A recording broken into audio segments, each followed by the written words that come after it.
Assalamualaikum warahmatullahi wabarakatuh. Waalaikumsalam warahmatullahi wabarakatuh. Selamat siang semuanya. Siang, Bu. Oke, hari ini kita akan melanjutkan perkuliahan di minggu yang lalu. Kalau di minggu lalu kita belajar mengenai pewarnaan bakteri, pada minggu ini kita akan belajar mengenai uji biokimia yang bagian pertama. Untuk materi uji biokimia sendiri ini akan ada 3 sesi. Ada sesi pertama di minggu ini, kemudian sesi kedua di minggu depan, dan selanjutnya ada sesi yang ketiga, ya. Nah, kalau kemarin kalian belajar pewarnaan, ada pewarnaan gram yang biasa dilakukan untuk identifikasi bakteri tertentu. Sekarang pertanyaan saya, apakah cukup dengan pewarnaan gram kalian dalam melakukan identifikasi atau menegakkan diagnosis? Kira-kira cukup dengan pewarnaan gram? Tidak. Kenapa tidak?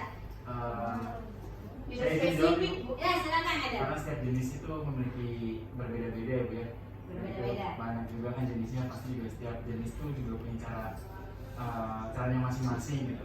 Masing-masing. Oke, jadi pewarnaan gram hanya mengelompokkan antara bakteri gram positif dan bakteri gram negatif. Sedangkan yang masuk dalam kelompok gram positif itu banyak.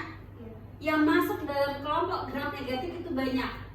Tidak bisa kita menentukan ini spesies A dengan hanya melihat pewarnaan gram. Nah, salah satu tools atau metode yang kita gunakan untuk membantu kita dalam melakukan identifikasi adalah dengan uji biokimia. Ya, apa itu uji biokimia? Ada yang tahu?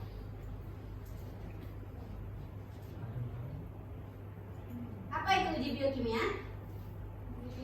Uji yang digunakan untuk identifikasi bakteri berdasarkan perbedaan aktivitas biokimianya terhadap senyawa biokimia yang berbeda.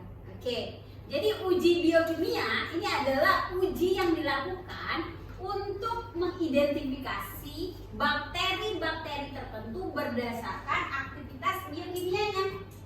Aktivitas ini didasarkan dengan senyawa biokimia yang berbeda. Ya, kok bisa kita membedakan antara bakteri yang satu dengan bakteri yang lain berdasarkan aktivitas biokimianya? Kita kembali ke slide awal. Jadi, setiap bakteri itu punya ciri khas, punya keunikan tertentu yang membedakan dia dengan kelompok yang lain.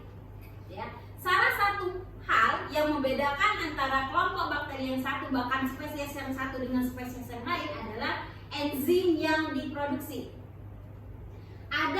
Ada bakteri yang bisa memproduksi urease, ada yang tidak.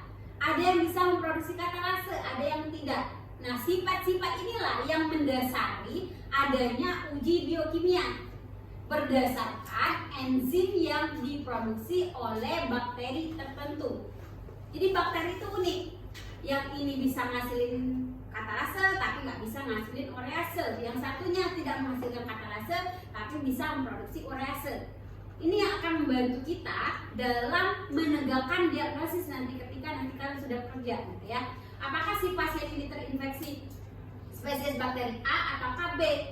Caranya dengan melakukan uji biokimia. Tidak cukup dengan hanya pewarnaan gram saja, ya. Nah, pada materi kali ini ada 5 uji biokimia yang akan kita bahas. Yang pertama ada uji katalase, kemudian ada uji koagulase, ada uji oksidase, ada uji urease, dan terakhir ada uji sulfur. Kita yang pertama dulu. Uji katalase. Jadi uji katalase ini untuk membedakan mana bakteri yang mampu menghasilkan katalase, mana yang tidak. Ya. Jadi sekali lagi, katalase, uji katalase sesuai namanya. Mana bakteri yang bisa menghasilkan katalase, mana yang tidak. Uji katalase ini biasanya kita gunakan untuk membedakan antara kelompok Staphylococcus dengan Streptococcus. Kalau Staphylo sama Strepto bentuknya apa?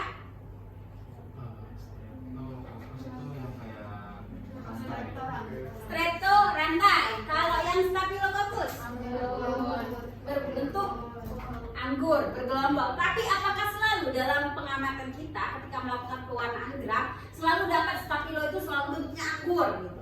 Yang Strepto selalu bentuk rantai? Apakah 3. Oleh itulah ada uji katalase dalam membantu kita. Nanti uji katalase membantu kita untuk membedakan ini tuh sebenarnya streptococcus ataukah staphylococcus gitu ya. Meskipun dia misalnya rantainya pendek-pendek, si staphylo itu sudah terpecah-pecah gitu ya, dapatnya rantai-rantai gitu. Kita bisa bedakan antara ini apakah staphylo ataukah strepto dengan melakukan uji katalase. Nah, untuk si staphylococcus uji katalasenya itu positif, sedangkan streptococcus itu uji katalasenya negatif. Artinya staphylococcus ini mampu memproduksi enzim katalase, sedangkan kelompok strepto itu tidak memproduksi enzim katalase. Nah, enzim katalase itu fungsinya apa?